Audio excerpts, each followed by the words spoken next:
No capítulo 1, versículos 3 e 4 dessa carta, Paulo lança 3 pedras fundamentais que a gente precisa prestar atenção para conseguir extrair essa mensagem desses versículos. Quero ler com vocês os versículos que dizem assim: lembramos continuamente diante de Deus, Pai, de nosso Deus e Pai, o que vocês têm demonstrado, o trabalho que resulta da fé, o esforço motivado pelo amor e a perseverança proveniente da esperança em nosso Senhor Jesus Cristo.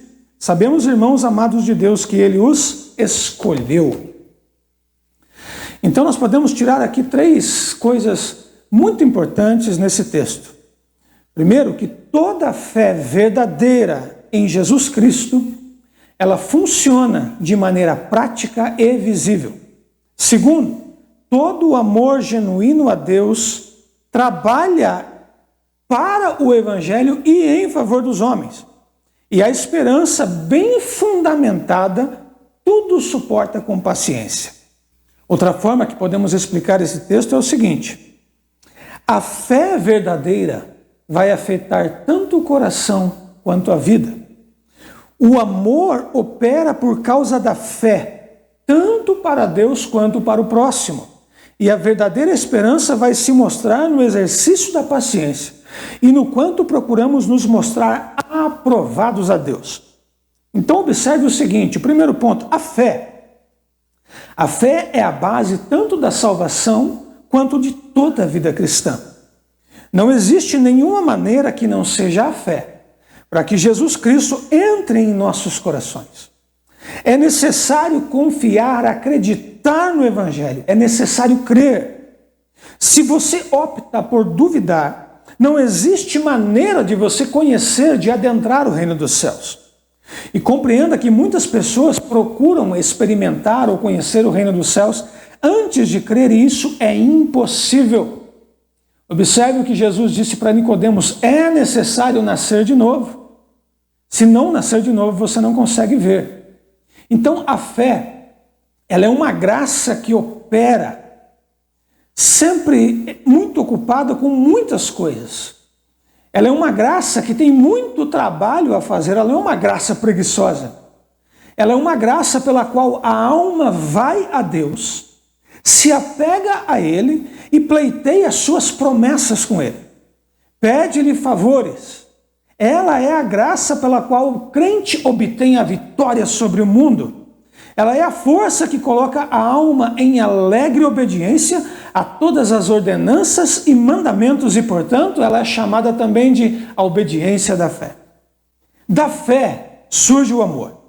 Nenhum homem pode amar a Deus sem que antes creia em Deus. O amor a Deus é o reflexo da fé. E esse amor não se refere somente a Deus ou somente aos homens, mas os dois juntos, porque um é o complemento do outro. Se eu amo a Deus, eu preciso começar a amar os homens. Assim como a fé, o amor é uma semente que precisa crescer e ser cultivada dentro do cristão. Porém, o amor cresce à medida que a fé cresce. Não creio que seja possível fazer o amor crescer sem a fé. E como fazer a fé crescer? Simplesmente tendo em mente os fatos que o levaram a crer, que é o Evangelho, que é a justificação, a redenção, a salvação, é ler as Escrituras, é pensar sobre as Escrituras, é cantar louvores a Deus e lembrar sempre da forma como Jesus Cristo realizou a obra na sua vida. E então, o amor a Deus e a Cristo constrangerá o crente a trabalhar em favor do próximo. E esse amor, ele servirá tanto nas coisas temporais, quanto nas coisas espirituais, ministrando alegre e amplamente a todas as necessidades do próximo. O amor, ele tem muito trabalho, ele tem muito esforço, não apenas no cumprimento dos vários deveres da religião, tanto para com Deus quanto para o homem, mas também ao carregar todas as coisas, todos os fardos que você possa dos seus irmãos cristãos. Suporte os irmãos em amor, perdoe os irmãos com amor. Ajude os fracos, levando eles ao conhecimento do Senhor Jesus Cristo. Então nós chegamos aí à esperança, que é o ponto mais alto, o ponto mais visível. Porque a esperança nada mais é do que a fé no futuro. A esperança do homem cristão é a ação da sua fé presente e viva, e também é a alegria e paz do seu amor presente. É certo que quanto mais próximos de Deus estivermos através da fé e do amor, mais certos estaremos de que a morte não é o final de tudo. E isso é um motivo de grande esperança para os cristãos. Agora, o que brotam essas coisas? Porque elas são uma base, como uma árvore, e elas brotam algumas coisas da fé, olha só. Brotam obras, brotam trabalho. A obra da fé é o que caracteriza a fé. A fé é a força que nos impulsiona a viver uma vida justa, sóbria e piedosa. Qual é a vantagem de orar? Sentir-se confortável por dentro e ter uma esperança abençoada, uma esperança feliz, uma doce comunhão. Qual é a vantagem de ter essa pretensa vida cristã se ela não te faz realizar o trabalho de Deus através da fé?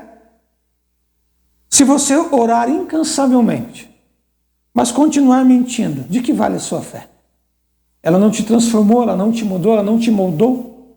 Veja bem, é necessário e extremamente importante entender que as obras da fé não são para mostrar aos homens, mas elas são para mostrar a Deus.